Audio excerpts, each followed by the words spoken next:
you have hammer-ons, pull-offs, trills, same sort of thing. With your pentatonic and blues scale, you can use that too.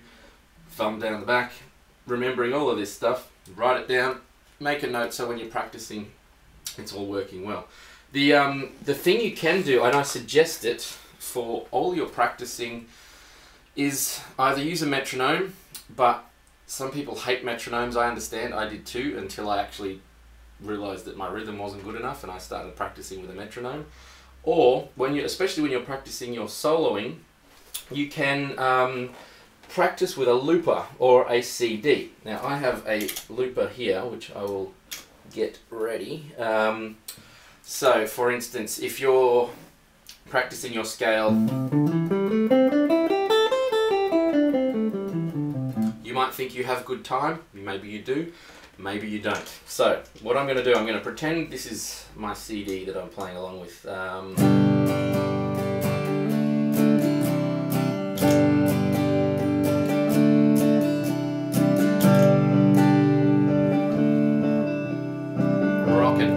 Alright, so start the scale anywhere because you don't necessarily know what key the song is in. So this is a good bit of ear training. I like to combine practice. If I can practice 2, 3, 4 things at the same time, but properly, I'm a happy man. So I'm going to start in the key of A, where we were, and see how it sounds against G, D and C.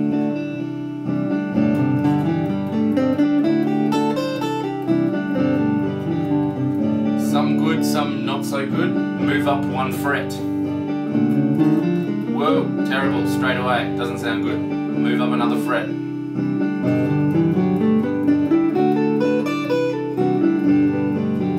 Yeah, sort of a little bit of good, a little bit of bad. 1 fret again, so now I'm in C. My root note is my first finger. It's good and bad again. Horrible. That one, not too bad. So if you like it, practice there.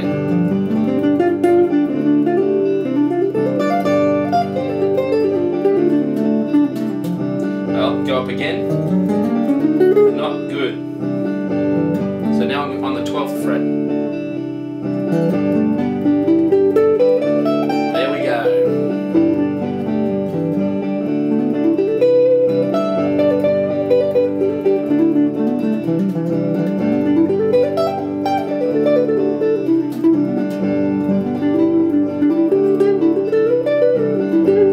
So the idea for that,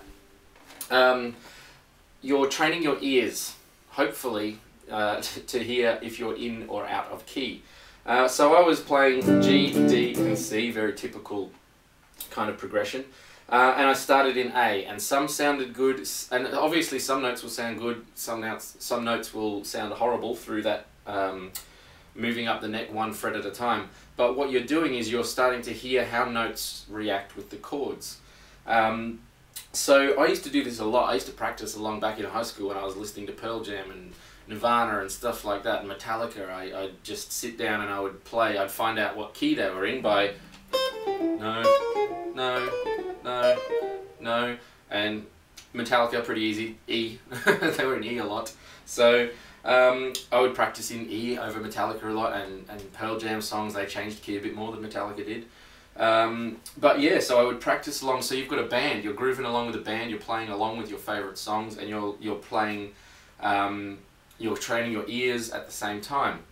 So this is a really cool way to do it, and you may be inspired by the music as well. Like the one thing I love is percussion. I love drums and all sorts of percussion. So when I'm listening to a CD and I'm playing along, I listen to the drummer. Maybe they'll do a cool rhythm or drum fill or something, and I'll think of that rhythm, what they just did, and I will apply it to what I'm practicing.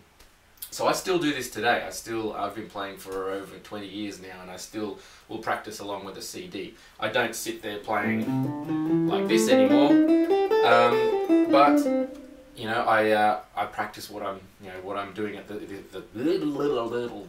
I practice what I'm practicing. I don't know. I'm just getting off track. Okay, so Hammer-ons, pull-offs. You could also add slides, bends as well, and the more scales you learn, apply all of these techniques, because the pentatonic and blues scale, it's in just this position for what we've learnt today. There is 5 of these positions to make you cover the entire neck, and each one of them is a different fingering position. For instance, that's the one I showed you. Second position, it's around there. We have the 5th position back here. We can learn them another time, but essentially you have 5 positions or patterns, whichever way you want to think of it, that are all different. I would suggest, if you're going to learn these positions by yourself, try and keep them so that it is 1 finger per fret.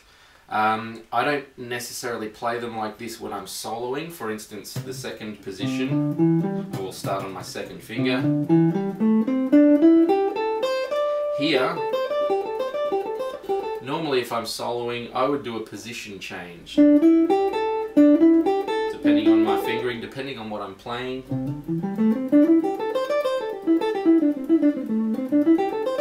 So when I'm practicing, or when I was practicing these scales though, I would try and make sure that I keep 1 finger per fret.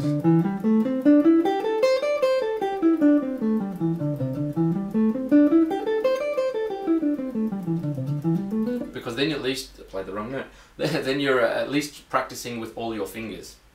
Because there's a lot of guitarists, and there's some great guitarists that only use 3 fingers. And even 2, if you go to Django Reinhardt, genius with 2 fingers, unbelievable. But we have 4, so why not use them?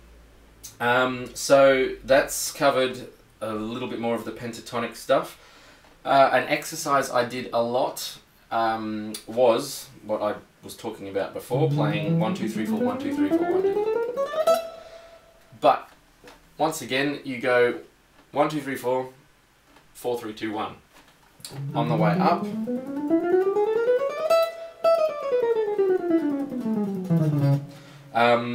haven't done this for a while, but the way I started to practice, because once again it's like scales, if you just practice it's just not musical. And plus I found another way to do it which helped with my scales and my soloing. Okay, so I have my fingers, 1, 2, 3, 4. Then I start on the 2nd finger. Then I start on the 3rd. Always completing the 4 fingers. So 4, 1, 2, 3. Then I go backwards when I finish the first 4. 4, 3, 2, 1. 3, 2, 1, 4. 2, 1, 4, 3. 1, 4, 3, 2. So you get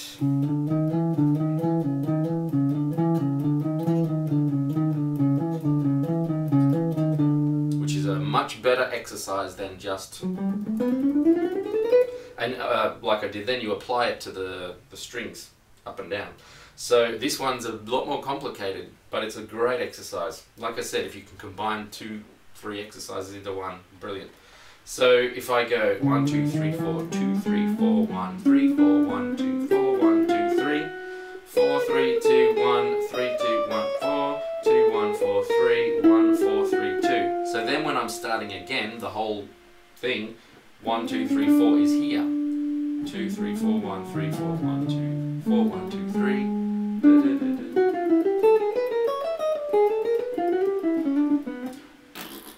Haven't done this for a while.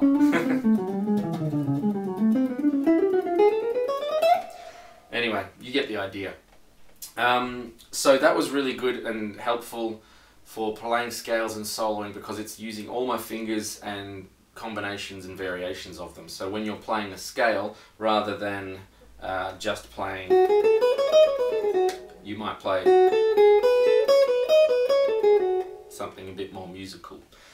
Alright, I'm going to leave it there. So that's, I may do a part 1 too there, because that was 20 minutes or so. Anyway, subscribe, like the video, tell your friends, get them learning guitar, it's pretty cool. Hope that was helpful. I will do more and more beginner / intermediate sort of lessons, and hopefully you get something out of it and enjoy.